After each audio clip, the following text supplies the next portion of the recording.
uma boa parte da juventude, e quando eu falo juventude, não simplesmente a nossa juventude, tem uma dificuldade imensa de conseguir entender o que é perdão.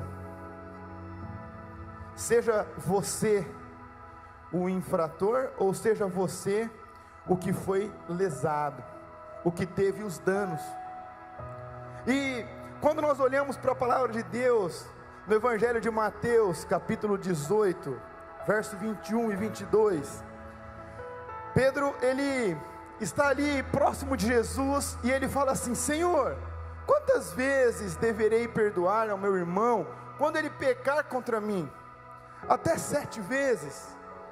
E Jesus responde para ele assim: eu lhe digo não até 7 vezes, mas até 70 vezes 7.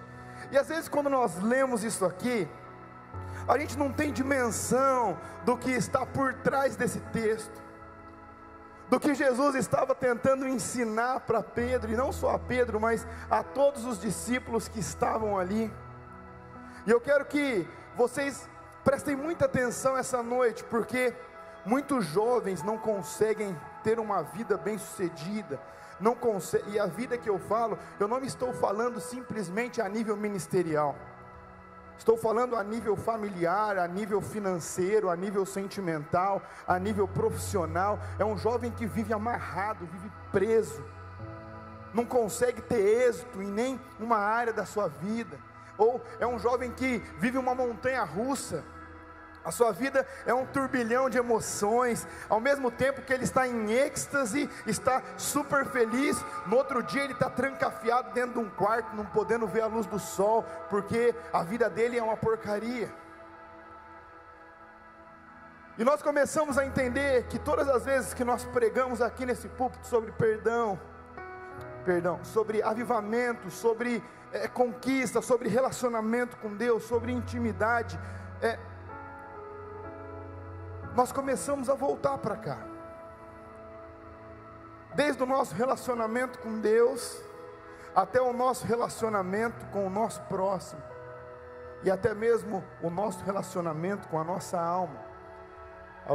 Alguns meses atrás nós pregamos sobre as nossas emoções, sobre depressão, sobre ansiedade, sobre suicídio, e nós mostramos como que a nossa alma age quando ela tem o governo do nosso corpo.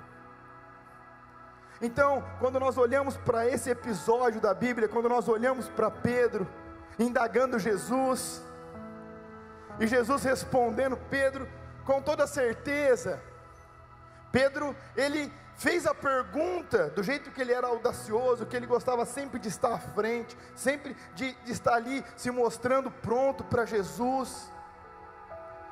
Quando ele faz essa pergunta, ele já acha que ele vai receber um super elogio. Senhor, nós devemos perdoar 7 vezes? E Jesus fala: não, mas 70 vezes 7. E agora eu quero conversar com vocês sobre o que está por trás desse texto. O que é o perdão?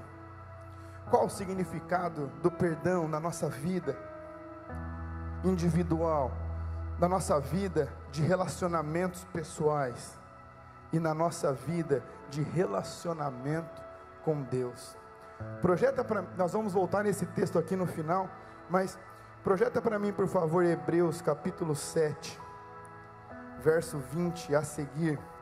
Eu vou ler aqui na minha para ganhar tempo, vocês podem acompanhar. E isso não aconteceu sem juramento. Outros se tornaram sacerdotes sem qualquer juramento, mas ele se tornou sacerdote com juramento, quando Deus lhe disse: o Senhor jurou e não se arrependerá, tu és sacerdote para sempre.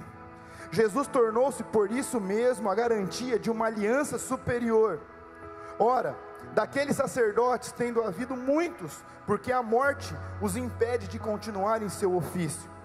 Mas visto que vive para sempre, Jesus tem um sacerdócio permanente. Portanto, ele é capaz de salvar definitivamente aqueles que por meio dele aproximam-se de Deus, pois vive sempre para interceder por eles. é de um sumo sacerdote como este que precisávamos, santo, inculpável, puro, separado dos pecadores, exaltado acima dos céus. Ao contrário dos outros sumos sacerdotes, ele não tem necessidade de oferecer sacrifícios dia após dia, primeiro por seus próprios pecados e depois pelos pecados do povo. E ele fez isso de uma vez por todas, quando a si mesmo se ofereceu.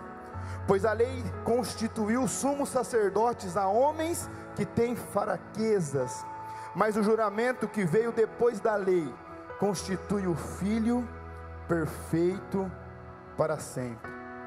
Queridos, esse texto está falando de Jesus, está falando do sumo sacerdote.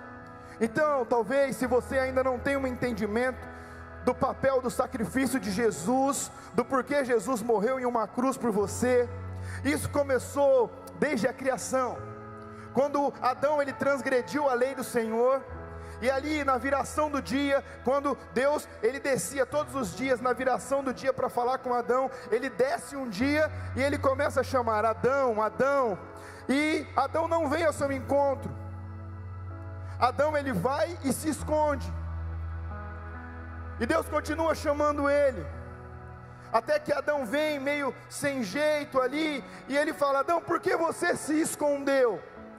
E Adão responde para Deus assim: é porque eu estava nu, estou nu, e eu tive vergonha de você. E Deus ele olha para Adão e ele fala assim: mas quem te disse que você está nu? E aí ele vai contar o que aconteceu. E desde a criação até hoje com uma menor frequência devido às leis de crimes, de proteção aos animais, mas antigamente era levantado um sacerdote. Esse sacerdote ele fazia o papel de intermediar o povo de Deus. Então, primeiro ele matava um animal e oferecia para ser redimido dos seus próprios pecados, e depois ele matava outro animal para oferecer em sacrifício pelo perdão dos pecados do povo. Só que tem algo interessante aqui que acontece no Éden. Interessante porque o primeiro ato divino, depois que Adão ele confessa o pecado, Deus ele vai bem profundo para mostrar a sensação do pecado para Adão. E nós começamos a entender que uma pessoa, quando ela peca e ela ainda não tem a remissão pelos seus pecados, ela tem alguns sentimentos. Ela tem o sentimento de exposição, de vergonha, de ser o centro das atenções. Eu não sei se você já teve a experiência de trazer alguém embriagado para a igreja, ou alguém viciado em drogas para a igreja, ou às vezes alguma garota de programa para a igreja. Ela fala assim: não, mas está todo mundo olhando para mim, não tem ninguém olhando para ela. E o cara fala assim: mano, eu entrei na igreja, todo mundo olhou para mim, e eu comecei a me sentir a pior pessoa do mundo. Eu acho que eles sabem o que eu faço, eu acho que eles sabem dos meus erros. E nós começamos a ver que é esse mesmo sentimento e sensação de Adão, porque na verdade Adão, ele conversava com o seu Criador todos os dias nu, mas até que ele se deu conta de quem ele era, ele quis se esconder. Em todo tempo Deus sabia quem Adão era, do mesmo jeito que em todo tempo Deus sabe quem você é. E nós começamos a prestar atenção, e o primeiro ato divino aqui é cobrir a nudez de Adão e de Eva com pele de animais. E nós começamos a ver que desde a criação, por todas as tribos, por todos os impérios que passamos, sempre um inocente tinha que morrer para cobrir o erro de um culpado. Sempre. Até hoje, como eu disse para vocês, numa frequência bem menor, porque hoje tem lei que você não pode matar uma pessoa, tem lei que você não pode matar um animal, tem proteção aos animais, mas as tribos mais distantes, Eles ainda fazem sacrifícios hoje para pedir perdão pelos seus pecados para outros deuses, porque eles ainda não entendem que Jesus já se fez sacrifício vivo por eles. Em algumas tribos mais extremistas, onde se pratica o canibalismo, ainda os primogênitos são oferecidos como sacrifício para perdão dos pecados daquela tribo, em oferenda aos demônios. E hoje, na modernidade, tudo é feito para tentar tirar a culpa do homem, para tentar tampar um vazio, para tentar encontrar uma resposta pelo desequilíbrio emocional, pela insensatez, pela dor, pela vergonha, pelo ressentimento, pela mágoa, pela amargura. E hoje, no lugar dos animais, nós temos vários divãs espalhados, terapias, cursos, clínicas, para tentar encontrar uma explicação de por que o ser humano faz o que faz, e do porquê um ser humano, ele reage quando ele é ferido. E nós começamos a observar isso, e eu comecei a perceber essa atitude nos jovens, várias válvulas de escape, mas tudo para tentar encobrir uma culpa, encobrir uma vergonha, sem o entendimento de quem é Jesus. Desde as picuinhas mais fúteis até os casos mais extremos. E quando nós olhamos para esse texto que nós acabamos de ler, nós percebemos que, primeiro, um inocente morre por um culpado. Segundo, o sangue desse inocente, desse animal, ele apaga a ira de Deus, e depois ele sela um pacto entre a divindade de Deus e do homem caído.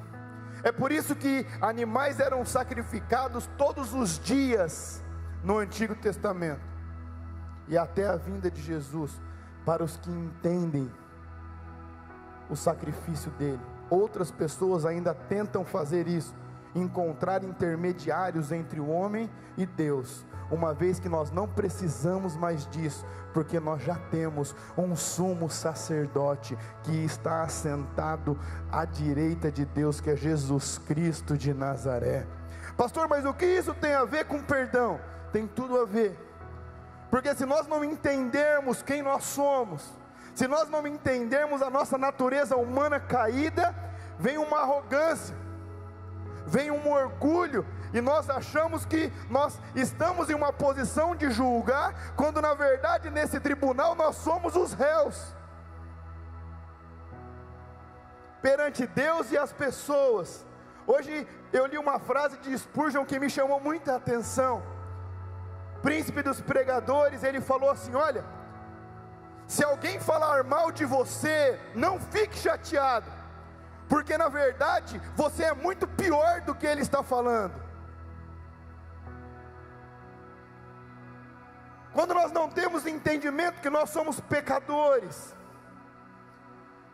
e que não existe algo que o homem possa fazer, não existe uma terapia, não existe um sacrifício. Lá quando eu preguei para vocês sobre a reforma protestante, que na época os padres, eles vendiam indulgências, ou seja, eles tentavam rotular preços para as pessoas pagarem pelo perdão de seus pecados, tentando achar meios de você ser livre, se sentir completo e se sentir perdoado e disposto a perdoar. Mas ninguém encontra até se deparar com Jesus. Preste atenção no que eu estou falando. Atrás dessa resposta que Jesus dá para Pedro, tem o próprio sacrifício que ele ia fazer. De fato, nós sabemos que um homem não pode perdoar pecados, é verdade, só Jesus tem esse poder. Mas o homem pode perdoar uma ofensa, o homem pode perdoar um trauma, o homem pode perdoar uma dívida, o homem pode perdoar uma traição, o homem pode perdoar danos materiais, um homem pode perdoar danos emocionais, um homem pode perdoar traumas psicológicos, pressão, assédios, isso nós perdoamos. Jesus perdoa pecados, não erros. Erros nós perdoamos. E quando nós olhamos para isso, eu começo a prestar atenção e ver como que a juventude hoje está perdida.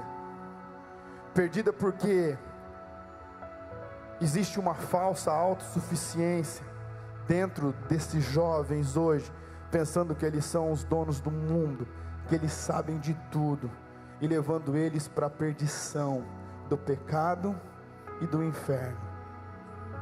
Queridos, preste atenção nisso. Partindo desse pano de fundo que nós demos, o que nós podemos falar de perdão? Por que existe o perdão? Quantos aqui já escutaram de alguém assim: eu não tenho como perdoar essa pessoa? Você não tem noção do mal que essa pessoa me causou. Quantos de vocês já falaram ou escutaram isso? Pode levantar a mão. É que não foi com você. Se fosse com você, você não ia estar me falando isso. Deixa eu resumir algo para trazer uma simplicidade do Evangelho para você. Se você está na posição de perdoar, é porque alguém errou com você. Se alguém não tivesse te traído, se alguém não tivesse te roubado, se alguém não tivesse te agredido, se alguém não tivesse feito mal para você, mal para sua família, mal para os seus pais, você não precisaria pedir perdão para ela, nem perdoar. Você só precisa perdoar porque existe o erro. Por isso que Jesus morreu, para que a gente tivesse a chance do perdão. Ele foi o sacrifício pelos nossos erros. Ah, mas isso me entristece, pastor. E aí eu quero falar agora que você precisa se perdoar. Por que se perdoar? Tem pessoas que não vivem o presente porque está presa no passado, e com isso ela compromete todo o seu futuro. Certa vez eu aconselhei um rapaz que ele tinha mandado a namorada dele abortar. Namorada, era um rolo, e ela tinha acho que 17 ou 18 anos, não me recordo agora, ele um pouco mais do que isso. E todas as vezes ele voltava e falava assim: cara, mas você tem noção que eu sou um assassino? Você tem noção do que eu fiz? Você tem noção da desgraça que eu causei na minha vida e na vida dessa moça? E tentando aconselhar de várias formas, até que um dia ele falou assim: pastor, você sabe que eu sou um assassino? Eu falei: eu sei. Ele arregalou os olhos, ele olhou para mim, ele falou assim: você acha que Jesus pode me perdoar por causa disso? Eu falei: quando ele morreu naquela cruz, ele já deu a condição para você ser perdoado por esse erro. E ele olhou para mim e falou: pastor, mas você acha mesmo que eu sou um assassino? Eu falei: com certeza você é um assassino, você tirou uma vida. Mas o sumo sacerdote, Jesus Cristo de Nazaré, que tira o pecado do mundo, o cordeiro imolado antes da criação do mundo, ele pode apagar este pecado da sua vida. Por que eu estou falando isso para vocês? Claro que é só um exemplo, tem vários outros, né? Me lembro de um jovem que pegou o carro do pai, pouco mais de 18 anos, encheu a cara, bateu no carro, bateu mais em 2 carros, o carro não tinha seguro, e aí ele falando: cara, o que eu fiz com meu pai? Meu pai trabalha, dá um duro lascado, e agora ele vai ter que arrumar essa bagunça que eu fiz. Você acha que Jesus vai me perdoar por isso, pastor? Vai perdoar. Jesus vai perdoar. Vai ter as consequências, é claro, mas Ele vai te perdoar por causa disso. Então, não importa o que você passou na sua infância, na sua adolescência, os traumas que você causou, nós temos que pensar sempre assim: quando nós falamos de perdão, primeiro nós fazemos mal para as pessoas também. Nós também decepcionamos pessoas, nós também frustramos pessoas, nós também machucamos pessoas. Então, primeiro nós nos vemos como culpados, e olhamos para o sacrifício de Jesus, para que nós possamos ser perdoados dos nossos erros. Então primeiro você precisa entender isso. Lembre-se dessa frase de Spurgeon, me chamou muita atenção. Eu vou colocar isso aí lá no meu escritório. Se alguém estiver falando mal de você, não fique chateado, você é muito pior do que ele está falando. Nós temos que ter esse entendimento. Se não for a graça de Jesus, nós não somos nada, nada. Mas aí, nós voltamos então agora para o texto que nós lemos no início, quando Pedro olha para Jesus e fala sobre perdoar o próximo. E olhando a resposta de Jesus, quantos aqui já fez aquela conta? Quantos que é 70 vezes 7? Por quê? Olha só o que a gente está pensando. Não, eu vou ver porque vai que ele já errou mais do que isso, eu não preciso mais perdoar, não é verdade? Queridos, mas quero falar algo muito sério aqui. Muito sério. Porque quando nós não liberamos perdão para uma pessoa, é algo muito interessante, porque às vezes as pessoas que não conhecem Jesus falam assim: ah, mas eu vou na igreja para quê? Lá só pede dinheiro, esse negócio aí, Jesus, eu tenho que ficar dando dinheiro lá na igreja. E em Mateus 5:23, Jesus deixa muito claro que dinheiro não é a base de ministério nenhum. A palavra de Deus vai dizer assim: se você for entregar a sua oferta, e você se lembrar que tem algum irmão que tem algo contra você, olha isso, você vai ofertar, você vai trazer o dízimo na casa de Deus. Mas se você se lembrar que algum irmão tem algo contra você, vá até esse irmão, se acerte com ele, depois você traz a sua oferta. Sabe o que isso significa? Que se você está trazendo os seus dízimos e as suas ofertas na casa de Deus, mas tem situação mal resolvida com o seu irmão, Deus não recebe a sua oferta. Deus não recebe a sua oferta. E olha que interessante, Deus ele não fala assim: olha, se você fez algo que machucou algum irmão, vá lá e peça perdão. Não, ele diz: se você se lembrar, se tem alguém que tem algo contra você, ou seja, você é o infrator, vá até essa pessoa, se acerte com ela, depois você volta e traz a sua oferta. Perdão. Quando nós falamos de avivamento, nós não conseguimos viver um avivamento sem o perdão ao próximo e receber o perdão de Deus. Presta atenção nisso. Arrependimento, nós precisamos aceitar o perdão de Deus.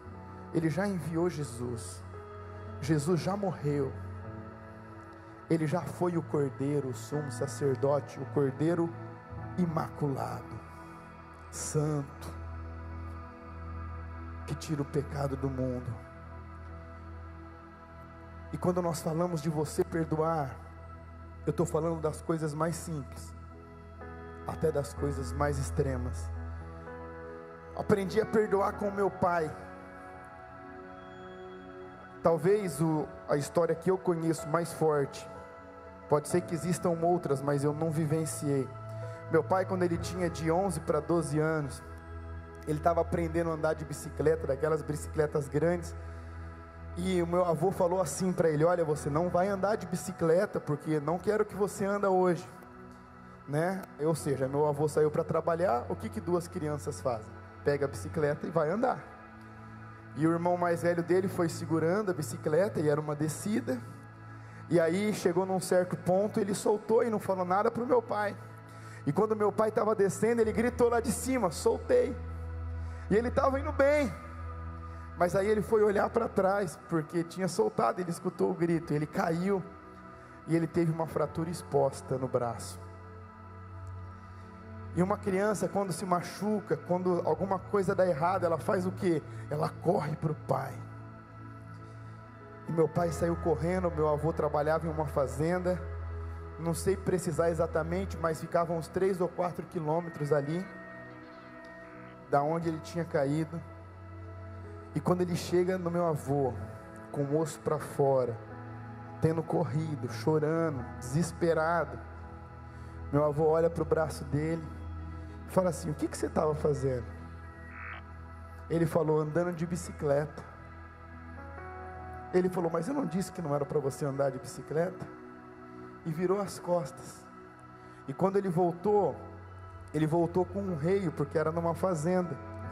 E ele bateu no meu pai e falou assim: agora você vai voltar para casa, vai entrar no quarto e vai ficar lá, porque eu falei para você não andar de bicicleta. Só um adendo, o osso estava para fora. E ele voltou todo cheio de marcado e entrou no quarto. Quando meu avô chegou já era noite.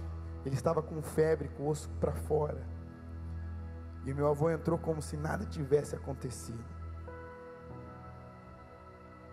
E ali ele ficou aquela madrugada, até que no outro dia ele começou a ter febre muito alta, ele começou a delirar. E aí uma pessoa que estava passando por lá, escutou os gemidos, pegou ele, levou para um hospital, com o braço já infeccionado. Isso eu estou falando de 74, mais ou menos. E aí, ele escutando, meu pai conta, delirando, eles escutando meio longe. Eu acho que é melhor amputar, melhor arrancar fora, porque eu acho que isso aí não tem mais jeito não. E aí foi. Aí tentaram fazer uma cirurgia, aí fizeram outra e depois outra. Eu acho que ele fez 2 ou 3 cirurgias no braço, ficou quase 1 mês internado. E aí ele voltou para casa. Por que eu estou contando isso para vocês? Porque depois de uns 4 ou 5 meses, o braço dele voltou ao normal. Mas existe uma ferida que tinha sido aberta dentro do coração. Essa ferida não fechou. Resumindo, de 13 para 14 anos, meu pai fugiu da casa dele. Só voltou a ter contato com meu pai já perto de casar. E ainda ele caiu na besteira de apresentar minha mãe para o meu avô. E meu avô olhou e falou assim: olha, se eu fosse você, minha filha, eu não casava com isso aí não. E ali mais uma vez teve outro afastamento entre o pai e o filho. Mas aí meu pai conheceu Jesus. E ele fez alguns cursos, dentre eles ele fez um curso chamado Veredas Antigas. E ele entendeu o princípio da honra, de fazer uma festa de honra. Presta atenção, nós estamos falando para um homem que teve uma vida sem Jesus, teve um pai agressivo, um pai que não deu amor, e ele entendeu que ele precisava ir pedir perdão para o pai.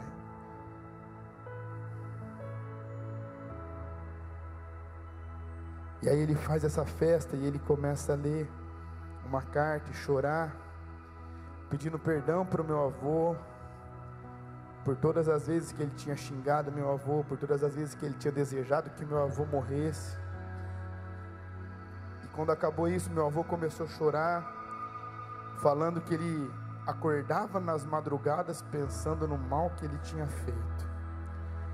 Mas existia uma barreira, como se fosse uma prisão da alma, que ele não conseguia chegar até o meu pai e pedir perdão pelo que ele tinha feito.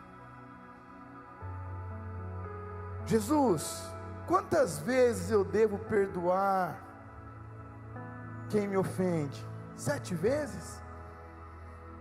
E Jesus olha para Pedro e fala assim: não, 70 vezes 7, Pedro. Uma palavrinha pequena, mas que é difícil de praticar, porque envolve orgulho, envolve interesse, envolve ego. envolve mágoa. Já acompanhei meninas que tinham sido abusadas pelo próprio pai, mas elas entregaram a vida para Jesus, e elas entenderam que o relacionamento precisava ser restaurado. É difícil, não é? Mas Jesus, Ele nos pede para perdoar. Ele perdoa os pecados, e agora eu quero trazer para a vida de Jesus. Eu quero falar para você que um trauma, que uma agressão, que um abuso fere muito, dói demais, mas não substitui a dor que Jesus sente quando nós pecamos contra Ele. E mesmo assim, Ele está de braços abertos, pronto para nos perdoar, indo para a cruz mesmo, recebendo cuspidas, sendo xingado, apanhando. Naquele momento Ele fala assim: Pai, perdoa eles, eles não sabem o que eles estão fazendo, perdoa eles. Sabe, eu quero que você feche seus olhos aí no seu lugar, antes da gente encerrar. Para quantas pessoas você já fez mal? Para quantas pessoas você já fez mal? Agora começa a pensar quantas pessoas já fizeram mal para você.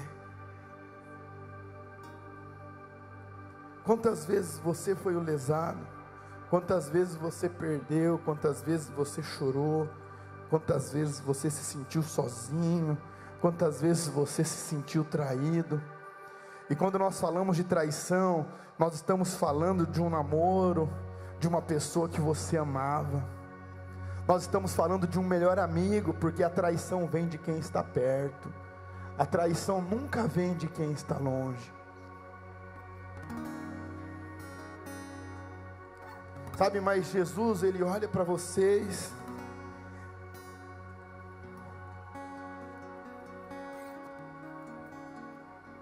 sendo o sumo sacerdote, cordeiro imolado antes da criação do mundo, para tirar o nosso pecado.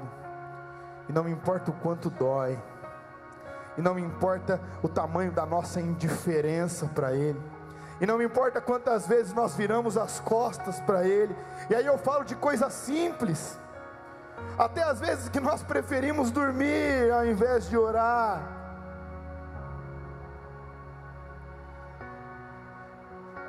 Como coisas graves, roubos, crimes de sangue.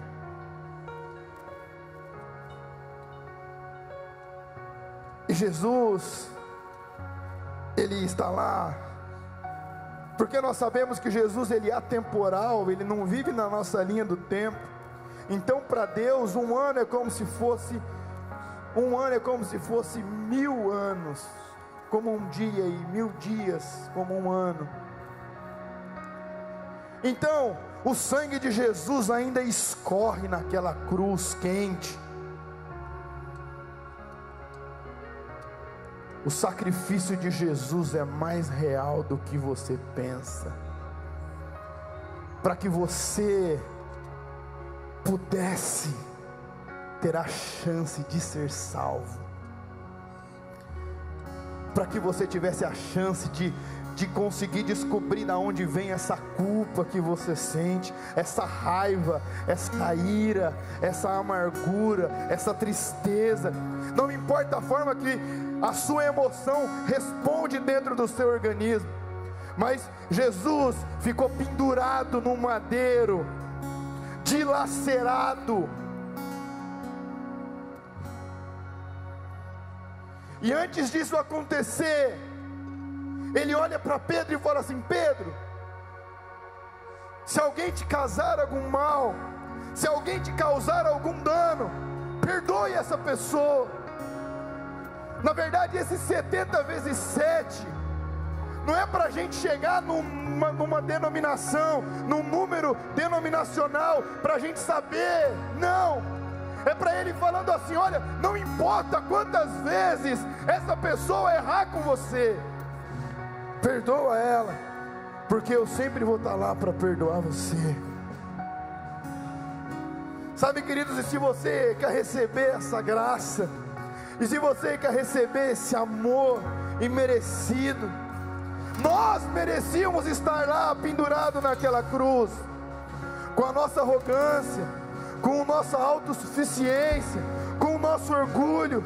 Mas não, Jesus, Ele deixou a sua glória, Ele deixou o seu status, Ele deixou o seu poder, e Ele veio e falou assim: olha, perdoa eles, porque eles estão fazendo isso comigo, eles não sabem o que estão fazendo.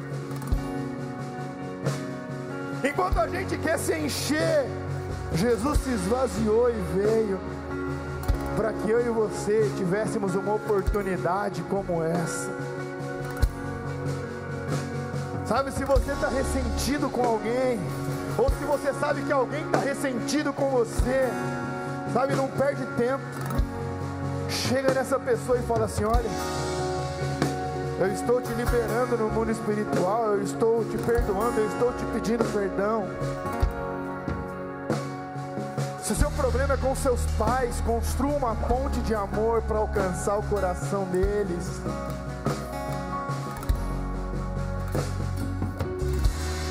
Sabe, agora, se o seu problema é indiferença com o sacrifício de Jesus, se você não para pensar que quando Jesus Ele fala para você perdoar, é porque Ele te perdoou.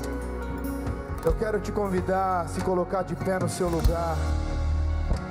Se você quiser vir aqui à frente, se você quiser se acertar com alguém durante essa canção, mas responda a esse princípio. Quando falamos de avivamento, quando falamos de evangelho, nós estamos resumindo o amor a uma palavra: perdão. Só perdoa quem ama, quem não perdoa não ama. E se você não ama, você não é de Deus, a palavra diz isso.